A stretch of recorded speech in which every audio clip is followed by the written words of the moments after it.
Selamat datang kembali di Laskar Film Channel, tempatnya abstraksi film.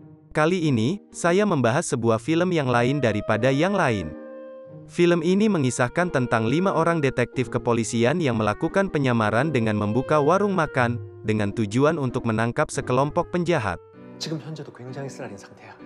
Mereka adalah kepala tim detektif Go, detektif Yang, detektif Jae-hon, detektif Ma, dan detektif Young-ho. 왜 자꾸 장사가 잘 되는데? Namun tanpa diduga, usaha warung makan tersebut malah sukses beneran. 구급차 불러라. Banyak sekali kelucuan dan tingkah konyol mereka. Karena sudah penasaran, langsung saja simak video berikut ini. Cerita diawali dari sekelompok detektif kepolisian, yang sedang menjalankan misi penggerebekan terhadap seorang kurir narkoba. Namun bukannya mereka yang mengagetkan penjahat, tetapi penjahat yang duluan mempergoki mereka. Dengan santainya, penjahat tersebut mengemasi barang-barangnya, dan loncat dari jendela. Semua berlari, dan berusaha mengejar penjahat tersebut. Namun ada satu polisi yang memiliki ide brilian, yaitu memakai sepeda motor dalam pengejaran. Dengan senyuman penuh maknanya, dia seakan mengejek rekan-rekannya yang lain. Akhirnya dia berhasil menjatuhkan penjahat itu.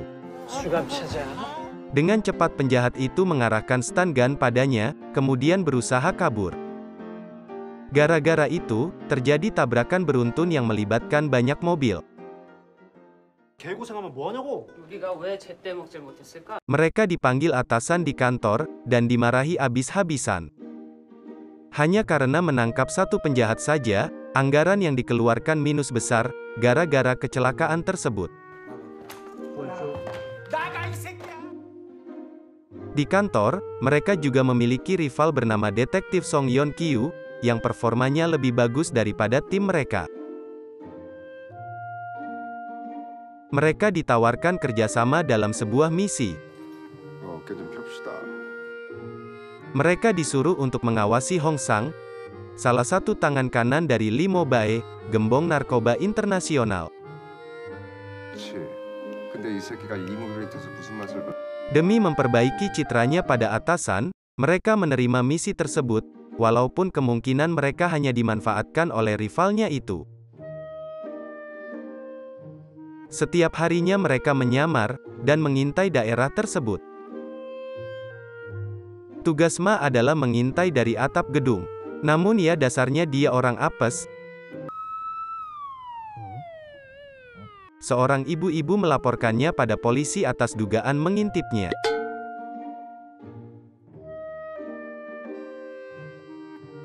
Agar tidak terjadi hal serupa, hari berikutnya mereka mengawasi dari dalam warung makan di seberang jalan. Hal tersebut dilakukan berhari-hari, di meja yang sama, dan menu makanan yang sama, yaitu ayam. 닭이 범인이었으면 좋겠다. Pemilik warung makan tersebut salah mengira, kalau mereka sedang mencari pekerjaan. Pantas saja hanya duduk seharian di warung ini. Tapi dia memberitahukan, bahwa mereka tidak akan bisa nongkrong di sini lagi, karena dia akan menjual warung makannya. 저희가 인수하겠습니다. Demi melancarkan misinya, mereka berpikir untuk membeli warung makan tersebut. Memang sangat masuk akal, karena warungnya sepi dan tidak memiliki pelanggan, sehingga sangat cocok untuk menyamar sekaligus melakukan pekerjaan aslinya. Detektif Go pergi ke kantor, meminta dana pada atasan untuk menyewa warung makan tersebut.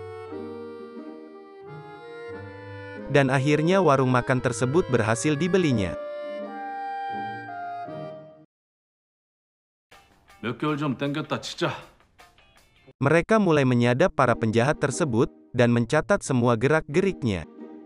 Namun setiap akan memulai pekerjaannya, mereka terganggu dengan pelanggan yang masuk. 그 치킨을 팔자. Karena takut penyamarannya terbongkar, mereka akhirnya benar-benar menjalankan bisnis makanan. Namun mereka bingung, siapa yang akan menjadi koki. Satu persatu dari mereka mencoba memasak ayam, dan orang yang memasak makanan paling enak, akan menjadi koki di tempat tersebut.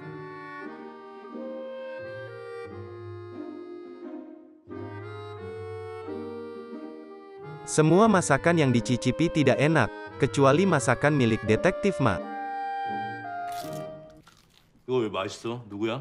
Dia memasak menggunakan resep rahasia dari keluarganya. Dan sudah diputuskan, Ma yang akan menjadi koki.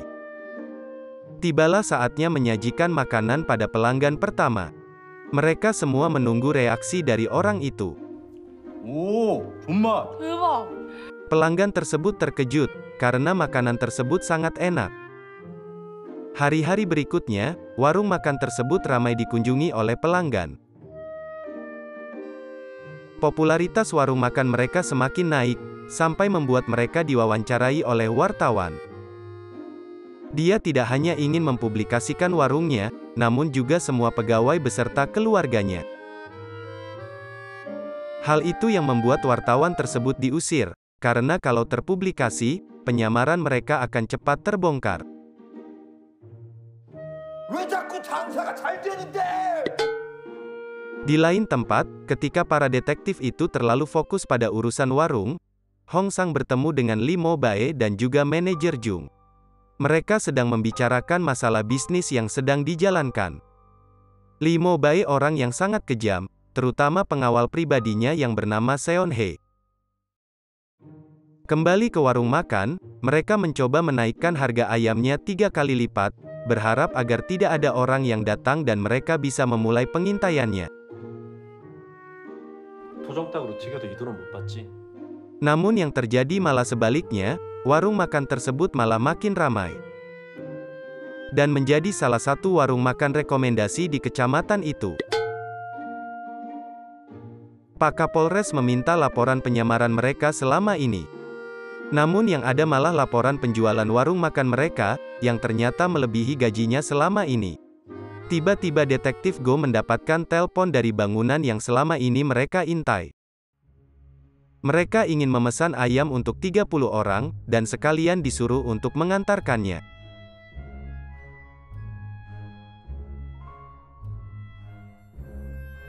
Akhirnya, penyamarannya selama ini membuahkan hasil, dan mereka bersiap untuk masuk ke gedung tersebut.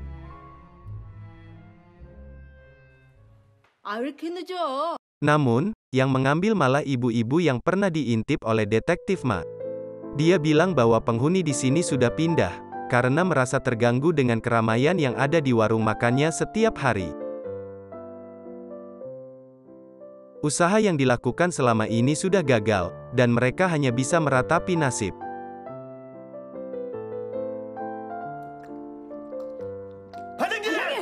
Sialnya, detektif Go tak sengaja meminum minuman yang sudah dimasukkan racun tikus, yang sudah disiapkan untuk target mereka.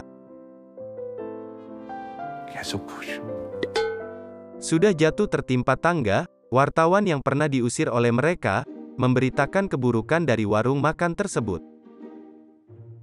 Berita tersebut sampai dimuat media televisi, dan dilihat oleh Lee Mo Bae.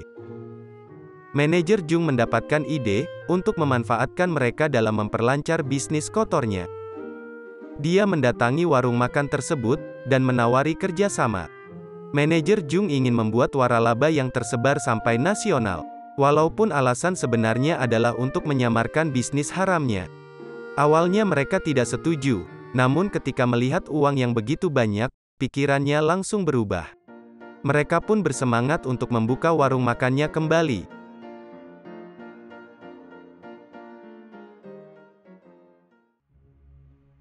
Di lain tempat, Lee Mo Bae ingin menemui Ted Chang, salah satu gembong pengedar narkoba terbesar di negara ini. Dia ingin menawari kerjasama bisnis. Sebagai pengedar barang haram di negara ini, menggunakan kurir berupa waralaba makanan miliknya. Ted Chang akan beroperasi di dalam negeri, sedangkan Lee Mo Bae akan menyuplai barangnya dari luar. Ternyata waralaba itu hanya kedok, untuk mengirimkan narkoba kepada para pembelinya. Isi paket makanan yang sudah seharusnya, diganti dengan barang ilegal tersebut. Namun, karena nama warung makan itu sudah terkenal di mana-mana, banyak juga pelanggan asli yang ingin memesan makanan, yang membuat koki gadungan dan karyawannya mengusir pelanggan tersebut. Detektif Go dan yang lain mengamati perkembangan dari bisnis waralaba tersebut. mereka mendapatkan beberapa kejanggalan terhadap pesanan yang diantar. Kemudian mereka menyamar dan menemui setiap pelanggan yang memesan makanan tersebut.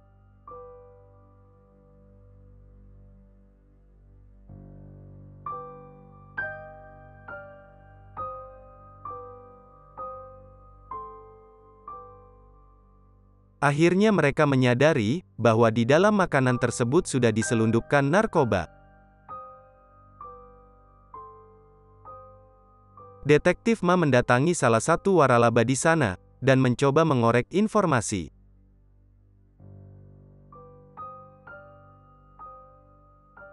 Namun dia akhirnya ketahuan dan ditawan.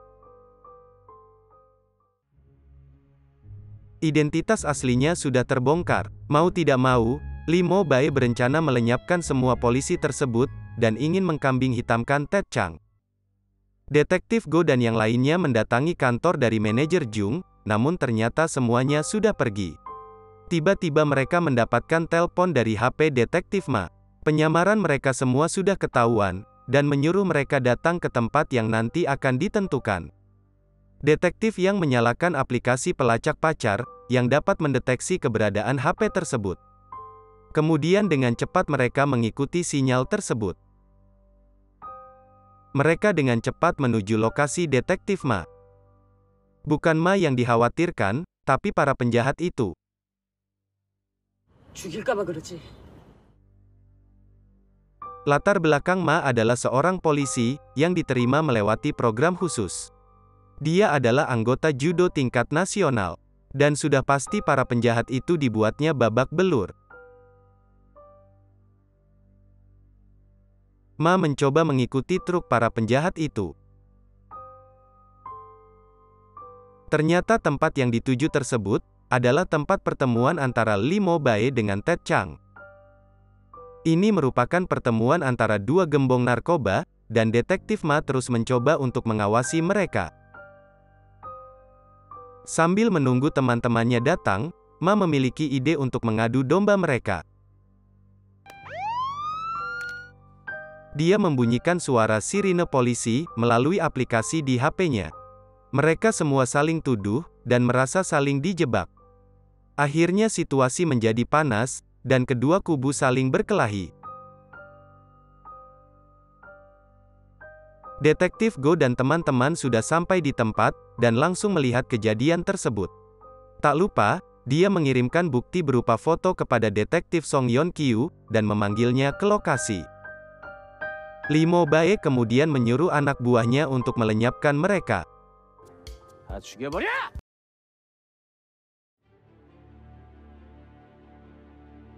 Detektif Song Yeon Kyu menjelaskan bahwa anggota tim dari Detektif Go ternyata berisikan orang dengan kemampuan yang di atas rata-rata. Detektif Ma merupakan mantan atlet judo nasional. Detektif Yang Ho adalah mantan pasukan khusus. Detektif Yang adalah juara Asia Muay Thai. Detektif Jae-hon adalah atlet baseball. Dan yang terakhir adalah Detektif Go. Dia dijuluki zombie oleh kesatuannya, karena sulit untuk dibunuh. Dia pernah tertusuk oleh pisau sebanyak 12 kali selama menjalankan tugasnya, namun tetap saja masih hidup. Memanfaatkan keributan itu, Lee Mo Bae berencana melarikan diri. Detektif Go mencoba mengejar mereka, namun ditahan oleh Seon Hye. Detektif Ma pun datang untuk membantu, tapi malah ikut dihajar. Akhirnya detektif yang turun tangan, dan pertarungan antar cewek pun terjadi. Pertarungan selesai, dan dimenangkan oleh Detektif Yang. Lee Mo Bae yang sudah pergi menggunakan kapal, dikagetkan oleh Detektif Go. Sebelum pergi, ternyata Detektif Go berhasil menyelinap ke kapal tersebut. Mereka berdua saling baku hantam di atas kapal di tengah laut tersebut.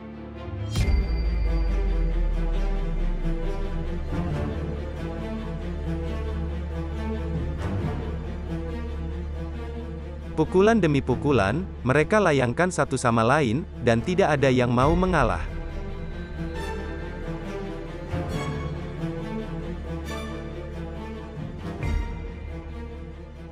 Pukulan terakhir membuat mereka berdua jatuh.